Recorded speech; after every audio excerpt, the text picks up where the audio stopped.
দুনিয়া খুব খারাপ জিনিস। মানুষ মানুষের অবস্থানকে মূল্যায়ন করে, মানুষ মানুষের অবস্থানকেই মূল্যায়ন করে, কিন্তু আল্লাহ রাব্বুল আলামিন আপনাকে সর্বাবস্থায় ভালোবাসেন। আলহামদুলিল্লাহ।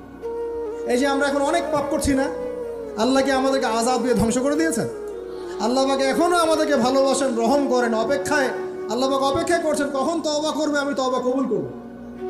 এই কখন আমার বান্দা খালি একবার বলে আস্তাগফিরুল্লাহ, আল্লাহ পাক সাথে সাথে মাফ করে দেবেন। আর সেই আল্লাহকে ভুলে আপনি কার পিছনে ছুটছেন? আমরা কিন্তু নিয়াত করতে পারি ভাই যে আমরা যারা ওয়াজ শুনলাম জীবনে কোনোদিন সিগারেটে হাত দিব না ইনশাআল্লাহ। রাজি আছি ভাই? অন্য বড় বড় জিনিস তো বহু দূরের কথা। আচ্ছা, অনেকে রাজি হয় নাই কেন? আপনারা কি অলরেডি আসক্ত? আমি অনেক ভাইকে দেখেছি মাশাআল্লাহ ইফতার খুলেই একদম বেনসন টানা শুরু করে।